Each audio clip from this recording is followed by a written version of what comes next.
Before Rebecca met Mark, she had been married to Leonard, a kind, hardworking man devoted entirely to his family. Leonard was a civil engineer who spent years managing major construction projects across Texas, always striving to provide a stable and comfortable life for Rebecca and their little girl, Lily. Alongside his steady paycheck, he wisely invested in mutual funds and real estate, always planning ahead for his daughter's future. Though they lived comfortably and enjoyed some small luxuries, Leonard was cautious and disciplined with money. Just before the tragic accident that claimed his life, he had already set aside a significant sum and documented everything carefully. "If the day ever comes when I'm not here," he would say with a gentle smile as he locked the papers in their bedroom safe, "I want you two to be okay." Thanks to his careful planning, after his death Rebecca and Lily inherited $500,000, the result of years of Leonard's diligent savings. Rebecca guarded that money fiercely, using it only for Lily's education and future, just as Leonard had always intended. But what she never imagined was that this inheritance would awaken greed and envy in the very man who promised to protect them, putting both her and Lily's lives at risk. Soft morning light filtered through the kitchen window as Rebecca, a vibrant 32-year-old with warm brown eyes, prepared breakfast with extra care. Her hands moved swiftly, slicing fresh fruit, while the rich aroma of coffee filled the air. At the kitchen table, 4-year-old Lily swung her legs and hummed a little tune. "Mommy, do you think Daddy Mark will like the chocolate cake?" Lily asked, her eyes shining with excitement. Rebecca smiled as she adjusted the pink bow in Lily's hair. "Of course he will, sweetheart. It's his favorite, remember? That's why we're surprising him today." For a moment, Rebecca's thoughts drifted back. Mark had entered their lives 3 years earlier, just when she thought she'd never smile again.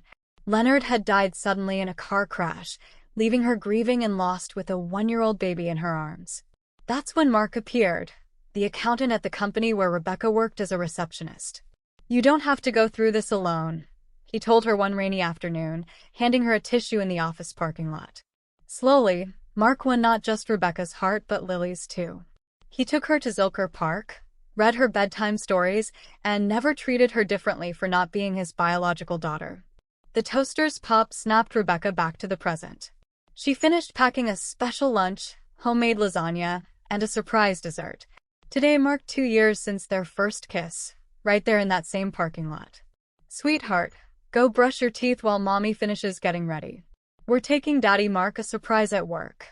Lily ran off excitedly.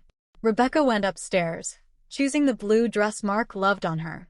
As she put on light makeup, her eyes caught their wedding photo on the dresser, a small, simple ceremony filled with love. Mark had wrapped his arms around both of them, smiling, or so she thought. At Sullivan and Associates, the accounting firm in downtown Austin, Mark was already at his desk. His coworkers often praised his dedication, always the first in and the last to leave. "A real family man," they said. He reviewed spreadsheets with clockwork precision, thin-framed glasses resting on his nose. Meanwhile, Rebecca finished getting ready and helped Lily into her yellow flower print dress, the one Mark had given her for her birthday. "We look perfect for this surprise," she said, grabbing the packed lunch and car keys. "Let's go, sweetheart. Daddy's going to be so happy." On the way, Lily chattered nonstop about school, her new teacher, and how excited she was to show Mark a drawing she'd made of him. Rebecca listened with a full heart, grateful for the second chance life had given her. The inheritance from Leonard remained untouched, a strong financial cushion saved exclusively for Lily's education and future. "You know, honey, Daddy Mark works really hard to take care of us. He deserves this surprise. He's the best daddy ever," Lily said, hugging her drawing tight. When they parked outside the office building, Rebecca felt a wave of gratitude. Life hadn't been easy, but here they were, a family again. Mark wasn't perfect. He could be distant, buried in work sometimes. But what man wasn't? What mattered was the love he showed them. "Come on, Lily, hold Mommy's hand tight." They entered the building, Rebecca balancing the lunch bag in one hand while holding Lily's fingers in the other. In the elevator, Lily counted the floors out loud. 3rd floor. The familiar hallway stretched ahead, lined with frosted glass doors and the typical scent of office air. As they neared the door to Sullivan and Associates, Rebecca noticed it was slightly open. She heard voices inside and paused. Mark was talking to someone. Smiling, she motioned for Lily to be quiet. She wanted the surprise to be perfect. But then the words hit her. Sharp. Clear. Unmistakable. That kid's inheritance is our chance, Tabitha. 500 grand isn't pocket change. Rebecca froze. Her grip tightened on Lily's hand. The little girl looked up at her, confused. The hallway seemed to spin. The walls closed in. Mark's voice went on, each word cutting deeper. It's simple. We grab the kid after school, take her to the old ranch off Highway 183. You stay with her. I put on a show at home. Then came a woman's laugh, Tabitha's, cold and cruel. And Rebecca? She won't suspect a thing. That fool believes everything I say. 3 years and not a single doubt. Thinks I'm the perfect stepmom. Rebecca covered her mouth to stifle a sob. Lily tugged at her skirt, ready to walk in. But Rebecca scooped her up and walked away, as quietly as she could. Her legs shook so badly she could barely stand. In the elevator, she hugged Lily tightly, silent tears streaming down her face. Mommy, why are you crying? Aren't we going to see Daddy, Mark?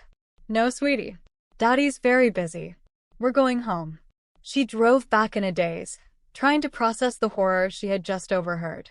The man she shared her bed with, the one who kissed her daughter goodnight, was planning to kidnap her, all for money.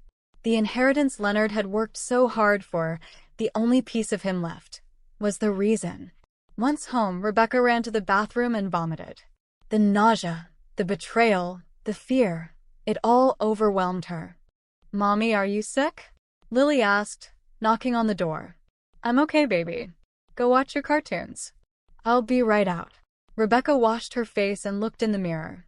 The woman staring back at her looked as if she had aged 10 years in just a few minutes. How had she not seen the signs? The questions about the inheritance. Mark Sutton pushed to be named Lily's legal guardian. The mysterious phone calls and absences. She walked out and found Lily curled up on the couch. Sitting beside her, Rebecca pulled her into her arms. Sweetheart, you know Mommy loves you more than anything in the world, right? Yes, Mommy. I love you too. The phone rang. Mark.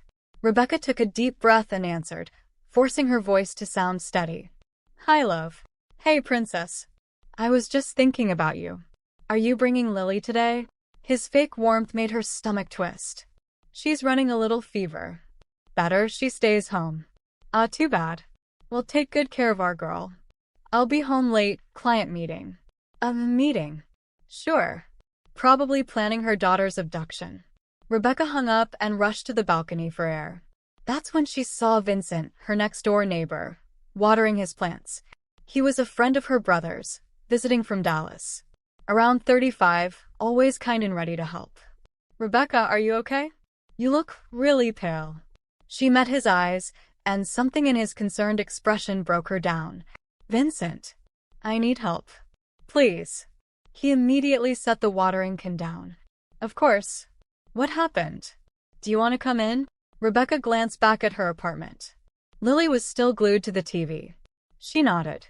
She had to tell someone before she lost her mind. Inside Vincent's apartment, between sobs, she told him everything, the entire conversation she'd overheard. Vincent listened silently, his face growing more serious with every word. When she finished, he stood and began pacing, visibly shaken. Rebecca, this is serious. We have to act fast, but smart. I don't know what to do, she whispered. I'm terrified he'll realize I know and speed up the plan. What if he hurts my daughter? Hey, breathe. First, don't give any sign you suspect anything. Second, we need solid proof. Third, we have to make sure Lily is protected. But I can't even look at him without feeling sick. Vincent sat down beside her. I'm going to help you. My cousin works in law enforcement. But we have to be careful. You said they mentioned the school and a ranch, right? Yes, off the old highway. But I don't know when. Okay. First, we'll get a tracker for Lily. Something small and discreet she can wear all the time. Second, we need to record that bastard. I've got a friend who works with surveillance equipment. Rebecca wiped her tears. For the first time since overhearing that terrifying conversation, a flicker of hope sparked inside her. "You'd really do this for me?" she asked quietly. "Of course," Vincent said firmly. "Your brother's like a brother to me, too. No one deserves to go through this. We're going to protect Lily and put that monster behind bars." Just then, Lily's voice carried from the next apartment.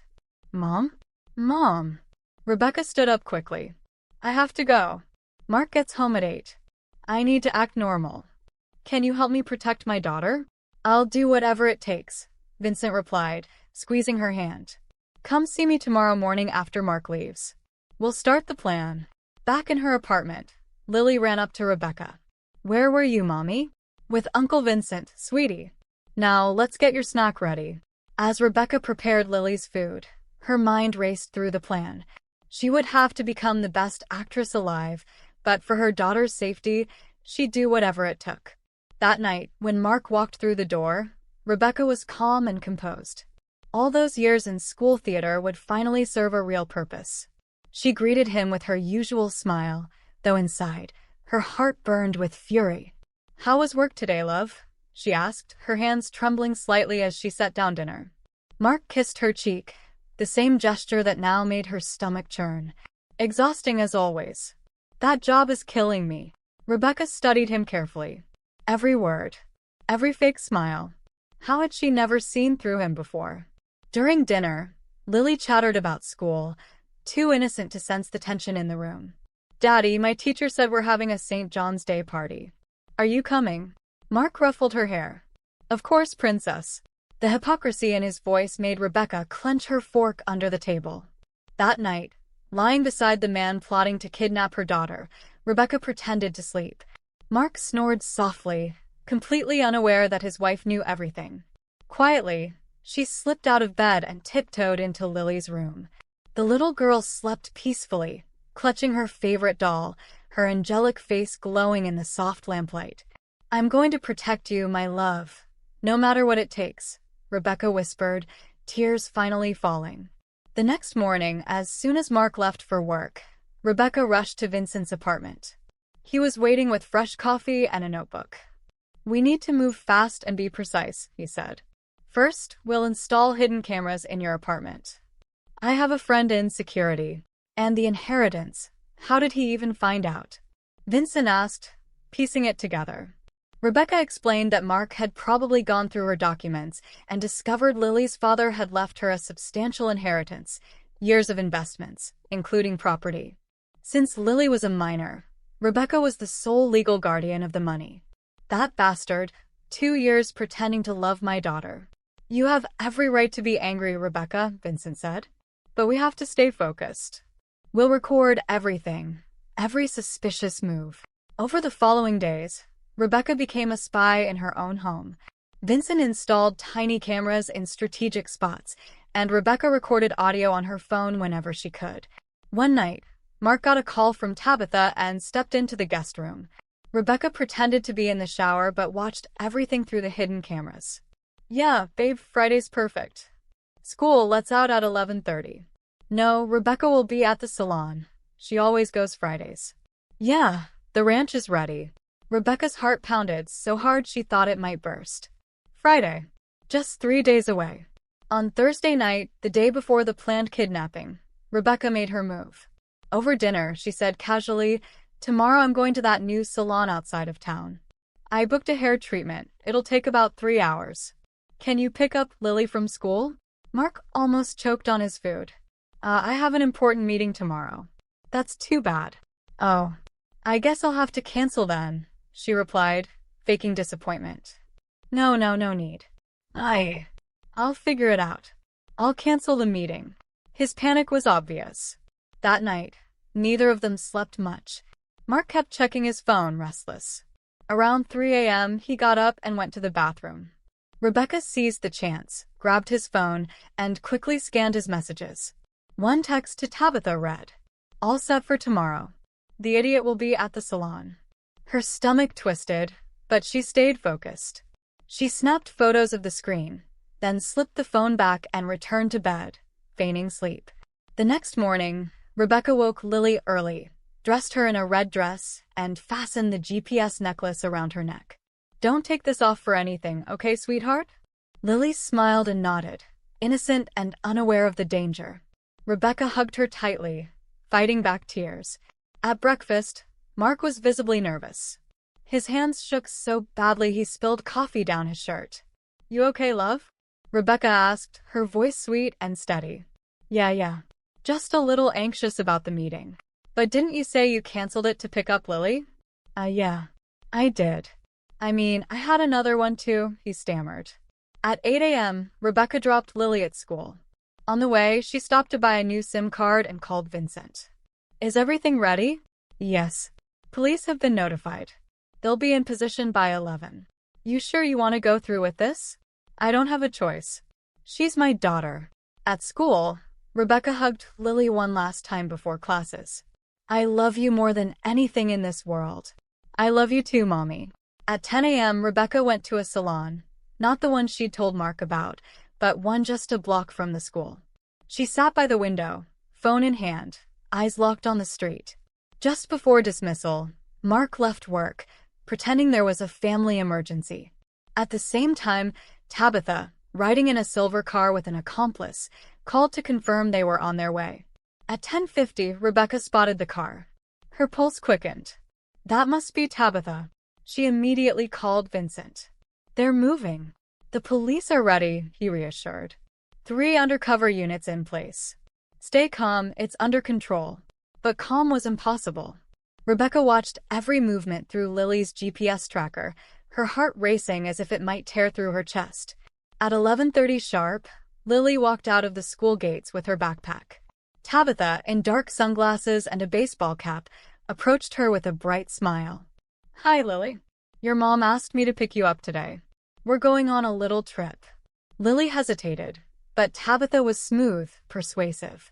Seconds later, the little girl was in the back seat, and the car disappeared down a side street. Rebecca's world nearly collapsed, but she forced herself to stay steady. The GPS showed the car heading toward the old highway, just as Mark had planned. She relayed every detail to Vincent, who followed with the officers. Meanwhile, Rebecca returned home, preparing for Mark's performance. Minutes later, he burst through the front door, panting, feigning panic. "Rebecca, Lily's gone. I got a call from the kidnappers. They're demanding ransom." He shook with false fear, his eyes betraying the greed beneath. "They want $500,000. We have to pay right now." Rebecca faked terror, sobbing, clinging to him. "I'll do anything. I just want my daughter back." Mark pressed her to transfer the money immediately. But Rebecca had already alerted the police with her hidden phone. "They said not to call the cops, Rebecca. We have no choice, transfer the money." Just then, Vincent entered with 2 undercover officers. "Mark Sullivan, you're under arrest for kidnapping and extortion." Mark panicked, bolting for the back door, but officers tackled him before he could escape. "This is a mistake. I'm the victim," he shouted. But the evidence was overwhelming. Recorded calls, text messages, GPS data. The full plan laid bare. Mark's facade collapsed. At the same time, another police unit, guided by Lily's GPS, reached the abandoned ranch. Tabitha and her accomplices were caught off guard and arrested without resistance. Lily, frightened but unharmed, ran straight into the arms of a kind policewoman who comforted her gently. Rebecca arrived moments later. She dropped to her knees, tears streaming, as Lily rushed into her arms. "Mommy, I was scared, but I kept thinking about you. You were so brave, sweetheart. It's over now. You're safe." As Mark, Tabitha, and the others were led away in handcuffs, Rebecca clung to Lily with the fierce love of a mother who had just survived her worst nightmare. Vincent stood nearby, pride and relief written across his face. The courtroom was heavy with silence. Rebecca sat in the front row, Lily tucked safely beside her under her grandmother's watchful eye. Vincent stayed close, a steady presence amid the chaos. Mark Sullivan entered in handcuffs, his once confident face hollow, his eyes avoiding the family he had betrayed. Tabitha Blake and the other accomplices sat nearby, awaiting their fate. The prosecutor presented the case with clarity: audio recordings, GPS data from Lily's necklace, text messages between Mark and Tabitha, and testimonies from the officers who had carried out the rescue. The truth was undeniable. Years of deception and greed, masked as devotion, now exposed for all to see. When asked if he had anything to say, Mark faltered, then spoke in a defeated voice. I couldn't stand that life anymore. Always working, never getting ahead. When I found out about the inheritance, I saw a way out. Tabitha convinced me we could start fresh. I just wanted something better. It felt like too much money for a little girl. So I went along, thinking we could finally have the life we dreamed of. The judge's gavel struck like thunder. Mark Sullivan is sentenced to 15 years in prison for attempted kidnapping, extortion, and conspiracy. Tabitha Blake is sentenced to 12 years for the same charges. The other accomplices will face trial under supervised release. A wave of relief mixed with sorrow washed over Rebecca. It wasn't victory, it was justice. Vincent quietly squeezed her hand, grounding her. Outside, the Austin sun blazed bright, as if signaling a new beginning. Months later, Rebecca and Lily moved in with her mother. Peace returned, slowly but surely. Vincent became a constant in their lives, guiding them through healing and rebuilding. Rebecca's strength grew day by day. Lily laughed again, chased butterflies in the garden, and slept soundly at night. Rebecca decided to turn her pain into purpose. She began speaking with other women about safeguarding their families, their assets, and their well-being, not from bitterness, but from dignity and self-respect. One quiet afternoon, watching Lily run freely among the flowers, Rebecca reflected on the path they had taken. She realized that danger often hides behind familiar faces, but a mother's strength can alter destiny. Letting someone into your home is an act of trust, and trust demands awareness. It's built in small choices. Listening to unease, noticing the signs, setting boundaries. Protecting your family means honoring your instincts, trusting your gut, and always putting your child's safety first. You just heard this one from Stories by Sue. If it resonated, don't forget to like and subscribe. What are your thoughts? Share them in the comments. I'd love to hear. Thanks for watching.